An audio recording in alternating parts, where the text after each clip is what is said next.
बच्चों, आज हम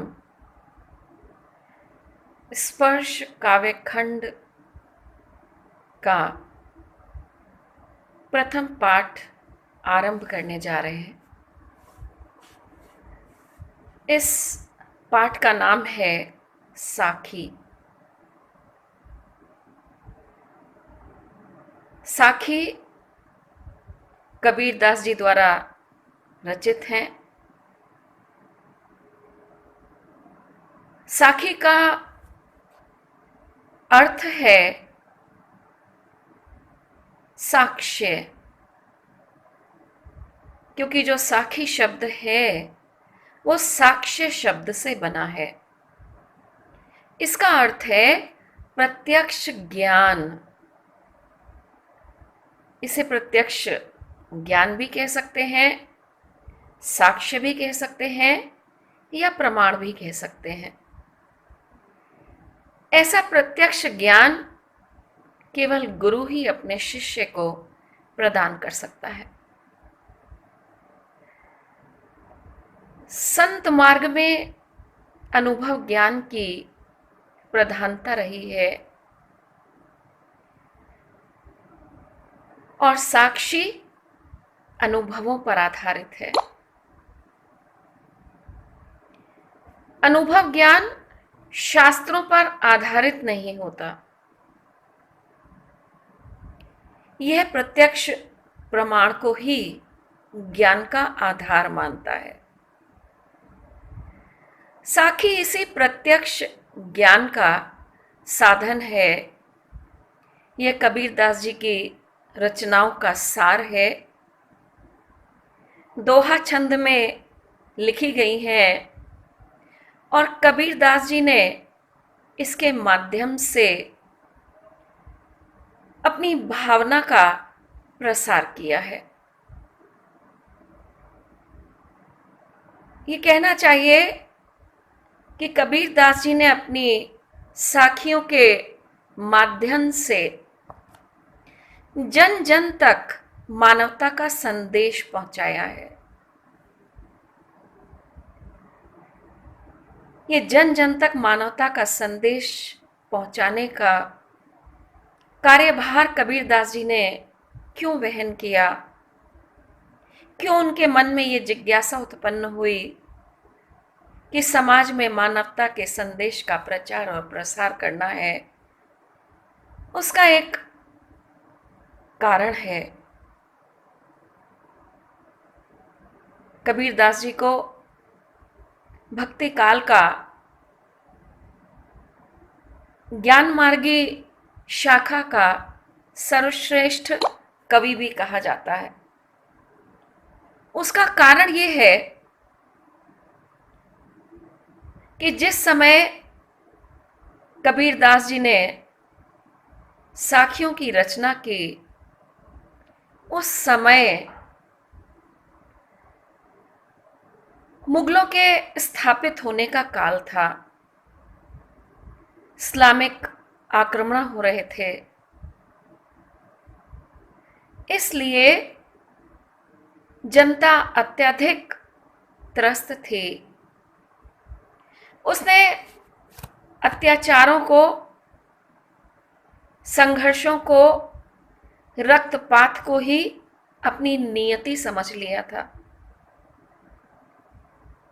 संतुष्टि की भावना इस कदर घर कर गई थी कि लोगों में विरोध करने का साहस भी नहीं था।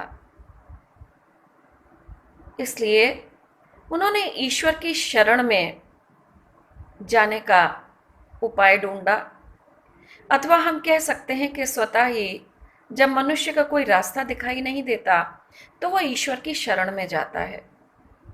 और यही उस समय, उस काल में हुआ जिसे हम भक्ति काल की संज्ञा भी देते हैं। जब भक्ति भाव की प्रधानता हो गई, उस समय ठीक है, भक्ति काल को काव्य रचना काल का स्वर्ण काल कहा जाता है। बहुत सुंदर सर्वश्रेष्ठ काव्य रचनाएं भी इसी काल में रची गईं। परंतु जनता के जगजीवन की दृष्टि से ये काल बहुत सुखद नहीं था। लोग त्राही त्राही कर रहे थे, ईश्वर की शरण में जाने के लिए मजबूर थे। और जब सब अपने अपने धर्मों को मानने लगते हैं, तब वो अपने धर्म का पालन करने में इतने अधिक कठोर हो जाते हैं कि उन्हें अपने अतिरिक्त अपने धर्म, अपनी जाति, अपने संप्रदाय के अतिरिक्त किसी दूसरे धर्म की भावनाओं का ध्यान नहीं रहता। इसीलिए कबीरदास जी ने अपनी वाणी के माध्यम से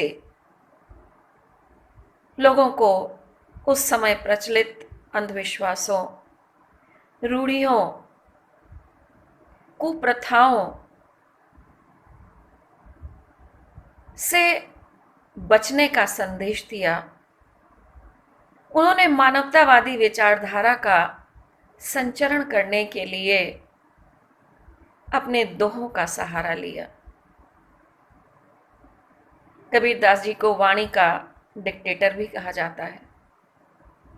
उसका कारण यह है कि कभी तो वो नम्रता पूर्वक और कभी कठोरता पूर्वक लोगों को अपनी साखियों के माध्यम से समझाने का प्रयास करते रहे। उन्होंने मुसलमानों को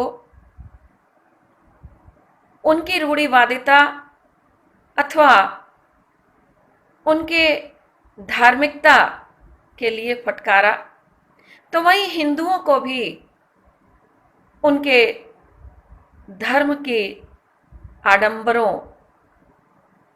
और अंधविश्वासों के लिए डांट लगाई।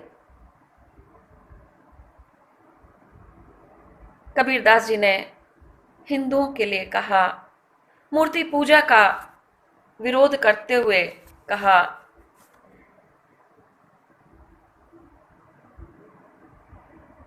पाहन पूजे ते हरि मिले, तो मैं पूजूं पहाड़, ताते से तो चाकी भली, पीस खाए संसार। कबीरदास जी ने क्या कहा कि हे भक्तजनों, यदि पत्थर की पूजा करने से ईश्वर की प्राप्ति होती है, तो फिर मैं तो पहाड़ की पूजा करूंगा, उस विशाल पत्थर की पूजा क्यों ना करूं। और उससे भी अच्छा तो ये है कि मैं चक्की के पाट की पूजा करूं, क्योंकि चक्की के पाट पर पिसकर जो अनाज है वो भूखे लोगों की भूख शांत करता है। इसी तरह से कबीरदास जी ने मुसलमानों को भी समझाया। उन्होंने कहा, काकर पाथर जोड़ी के मस्जिद लई चुनाए, तापर चढ़ी मुल्ला बांग दे, क्या बहिरा हुआ खुदाए। कि मस्जिद को चुनकर कंकड़ पत्थरों का उपयोग करके ऊंची बुर्ज पर जाकर मुल्ला अजान देते हैं, खुदा बहरा नहीं है, अल्लाह बहरा नहीं है, उसे किसी पुकार की आवश्यकता नहीं है। तो इस तरह से हम ये देखते हैं कि कबीरदास जी ने अपनी साखियों के माध्यम से जनजीवन को मानवता का संदेश दिया, आडंबरों का त्याग करके मानवतावादी विचारधारा से जीवन जीने के लिए प्रेरित किया।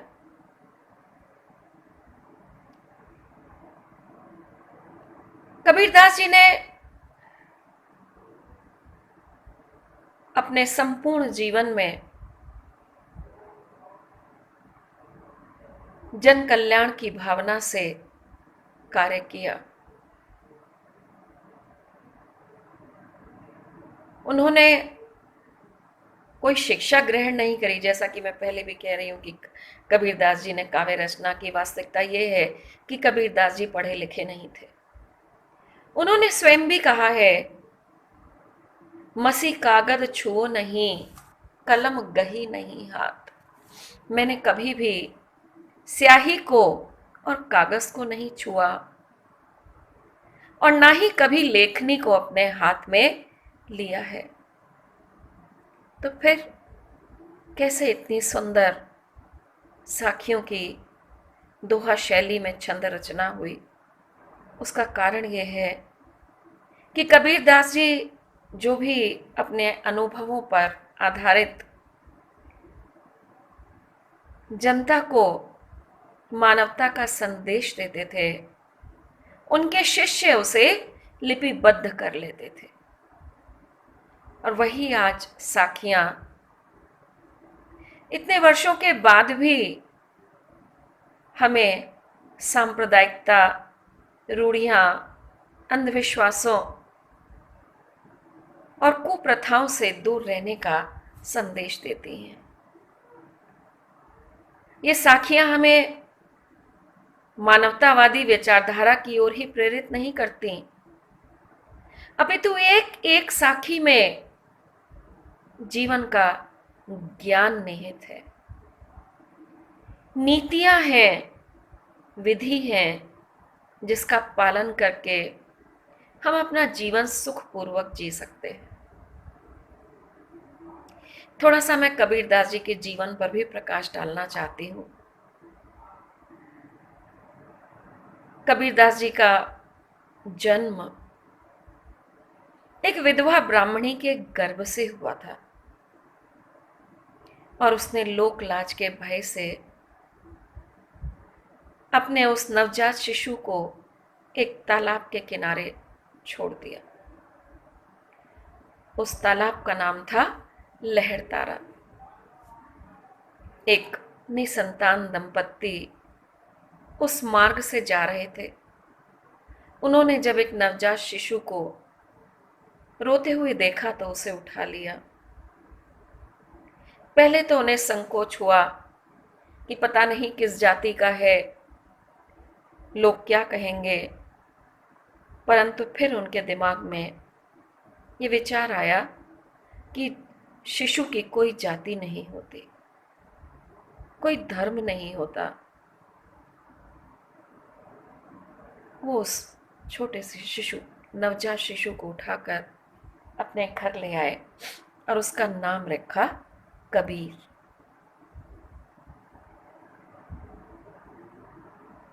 कबीरदास जी की साखियों के विषय में तो मैं प्रकाश डाल ही चुकी हूँ। नीरू और नीमा जिन्होंने कबीरदास जी के माता पिता की भूमिका निभाई थी, उनका लालन पालन किया था, वो जुलाहा थे जाति से। इसलिए कबीरदास जी का भी व्यवसाय जुलाहा ही था। अपने कपड़े बुनने के कार्य को करते हुए कबीरदास जी साधु संतों और महात्माओं की संगति में रहते थे।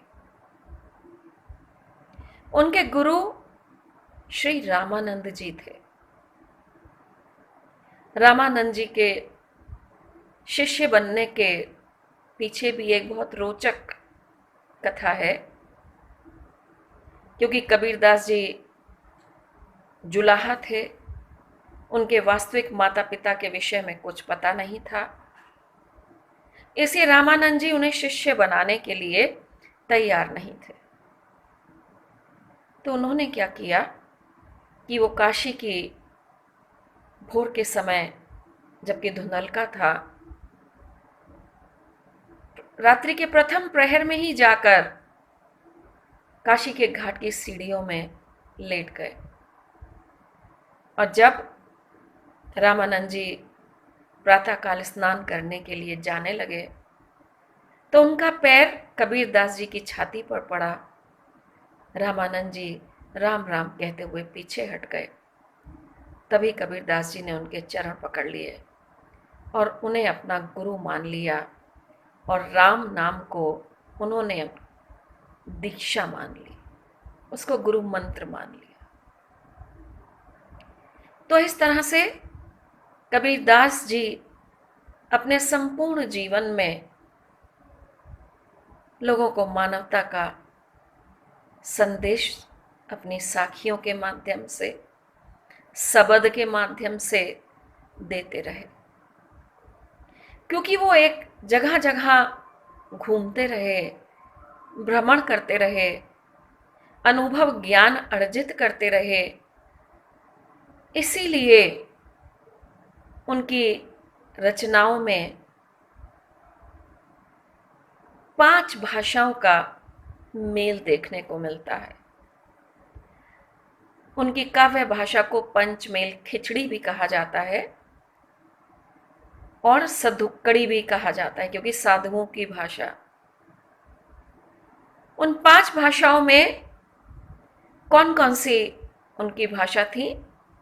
भाषा है राजस्थानी, भोजपुरी, अवधी और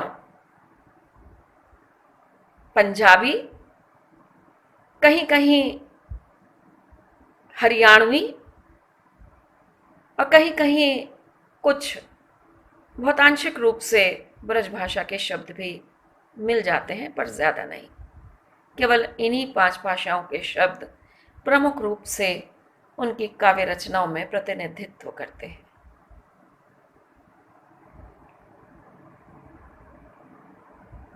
अब हम, आशा है आपको कबीरदास जी का जीवन परिचय अच्छा लगा होगा। कवि के विषय में बताना इसलिए भी आवश्यक होता है क्योंकि जब तक हमें कवि की विशेषताएं नहीं पता होती, कवि के जीवन से परिचित नहीं होते, तब तक हम उनकी रचनाओं को पढ़कर आनंद की अनुभूति नहीं कर पाते। चलिए हम पहली साखी पढ़ते।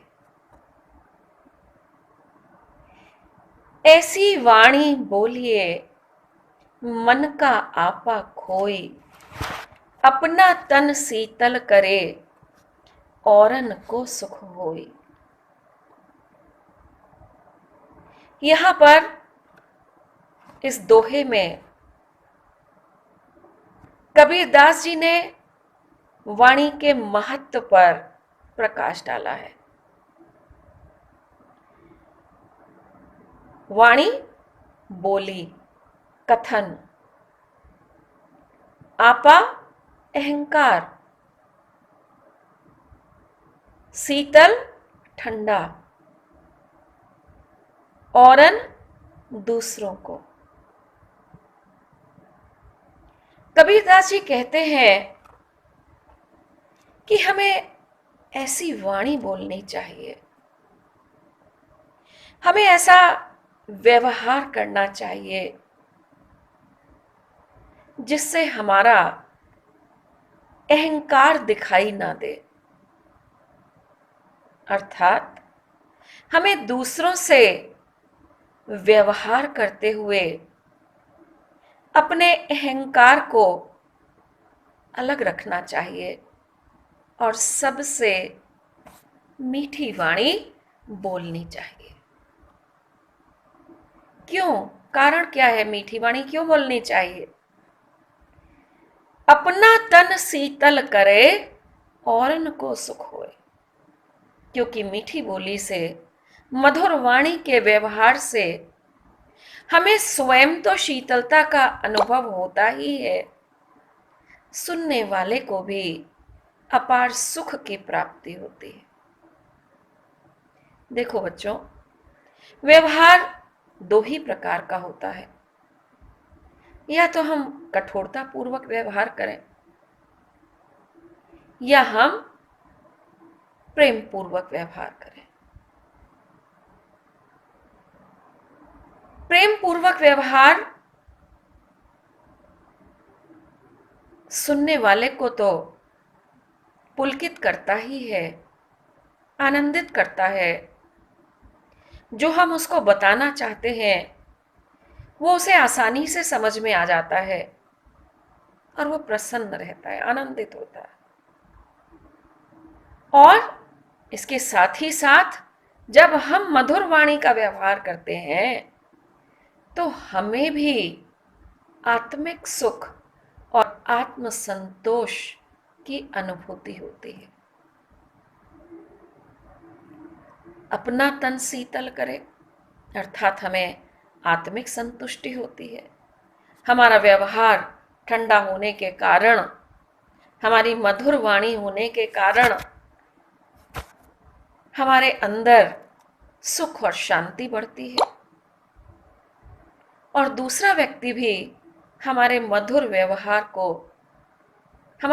व्यवहार से प्रेरित हो जाता है, प्रभावित होता है और हमारे कथन को मान लेता है। तो इसलिए आगे से हमें व्यवहार करते हुए मधुर वाणी पर बल देना चाहिए, क्योंकि मीठी वाणी ही वो दवा है, वो शक्ति है जो हमें आत्मिक सुख और आनंद प्रदान करती है और जो सुनने वाला है वो भी सुख और संतोष की अनुभूति करता है।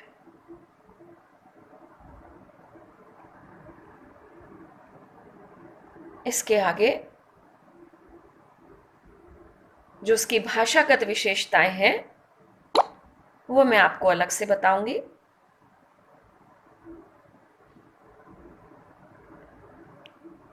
कस्तूरी कुंडली बसै मृग ढूंढे वन माही, ऐसे घटी घटी राम है दुनिया देखे नाही।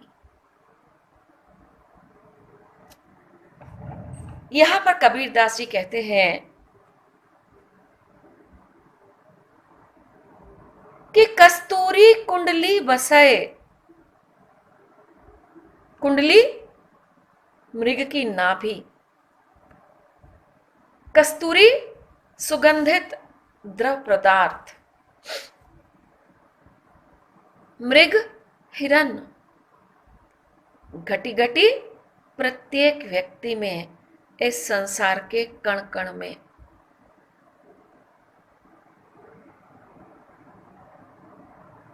बच्चों, बहुत सी ऐसी चीजें हैं, बहुत सी ऐसी विशेषताएं हैं जो हमारे अंदर हैं, परंतु हम उनको स्वयं नहीं जान पाते। एक रामायण का बहुत सुंदर उदाहरण है कि हनुमान जी को अपनी शक्ति का ज्ञान ही नहीं था। जाम्बवंत ने उनको उनकी शक्ति का पुनर्स्मरण कराया और तब उनके अंदर उस अपार शक्ति का संचरण हुआ, अर्थात उनके अंदर मनोबल बढ़ गया और उन्होंने समुद्र को एक छलांग में पार कर लिया। तो उसी तरह से हमारे अंदर कौन सी विशेषताएं हैं, हम क्या कर सकते हैं, ये हमें स्वयं ज्ञात नहीं होता और हम अज्ञानतावश उसे बाहर ढूंढने का प्रयास करते।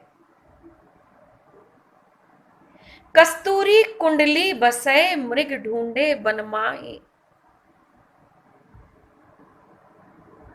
जब हिरन युवा होता है तब उसके शरीर से कस्तूरी नामक द्रव पदार्थ की सुगंध फैलती है। वो जो सुगंधित द्रव पदार्थ है वो संपूर्ण वातावरण को अपनी सुगंध से भर देता है और हिरन को तो इस बारे में पता नहीं। वो तो सब तरफ संपूर्ण वन प्रदेश में उस सुगंध को प्राप्त करने की अभिलाषा से निरर्थक ही दौड़ता फिरता है।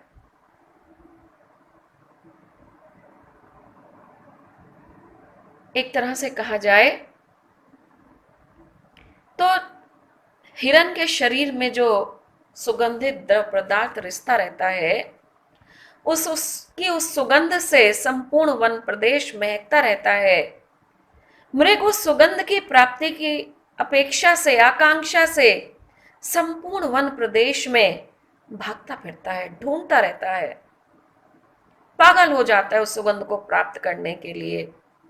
परंतु उसको वो सुगंध प्राप्त नहीं होती। कहां से प्राप्त होगी? क्योंकि वो सुगंध तो उसके नाभि में स्थित है। ऐसे घटी घटी राम है। इसी प्रकार से प्रत्येक व्यक्ति के शरीर में ईश्वर विद्यमान है। हर व्यक्ति के अंदर ईश्वर निहित हैं। परंतु इस संसार के लोग उस परम पिता परमेश्वर को प्राप्त करने के लिए कभी मंदिर में जाते हैं, कभी तीर्थ में जाते हैं और कभी अनेक प्रकार के ढोंग और आडंबर रचते हैं। और अज्ञानतावश इस संसार के लोगों को उन व्यर्थ के आडंबरों के कारण परम पिता परमेश्वर की प्राप्ति नहीं होती। इसलिए हमें स्वयं को जानना चाहिए, अपने अंदर देखना चाहिए। हम उस परम पिता परमेश्वर की संतान हैं। हमारे अंदर उस परम पिता परमात्मा का अंश है और हमारी ये आत्मा मृत्यु के उपरांत उस परमात्मा में जाकर मिल जाती है। तो कवि क्या कहते हैं? कस्तूरी कुंडली बसय मृग ढूंढे बन माही। जो कस्तूरी नामक सुगंधित द्रव पदार्थ है वो तो हिरण की नाभि में ही स्थित रहता है। परंतु मृग अज्ञानतावश उस सुगंध को प्राप्त करने के लिए संपूर्ण वन प्रदेश में दौड़ता फिरता है, मारा मारा घूमता है और उसे वो प्राप्त नहीं होती। पागलों के समान घूमता है, बेसुध हो जाता है, अपने ऊपर नियंत्रण नहीं रहता, व्यर्थ की दौड़ भाग करता है। पर उसे वो जो सुगंध रूपी परम पिता परमेश्वर है, जो उसका लक्ष्य है, वो उसे नहीं मिलता।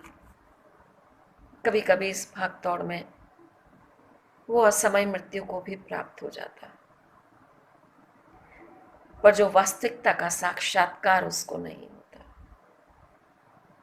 ये जो अज्ञानता है, ये जो भ्रम है, वो उसे परेशान करता रहता।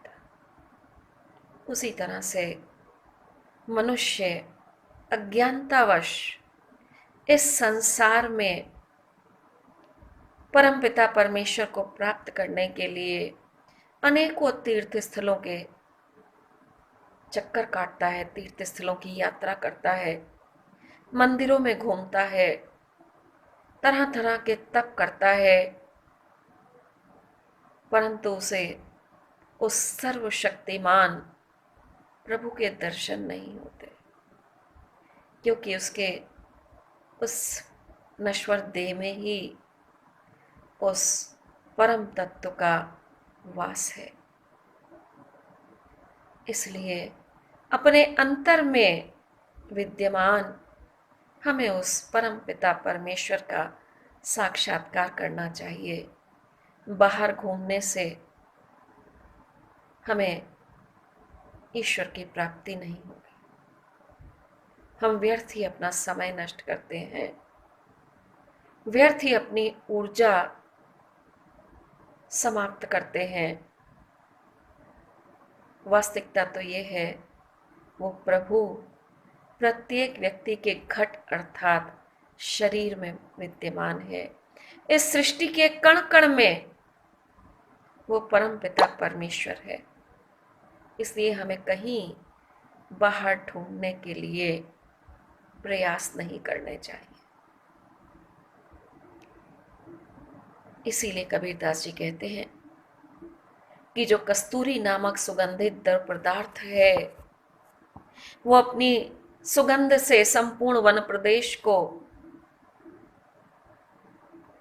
महकाता है, सुगंधित करता है।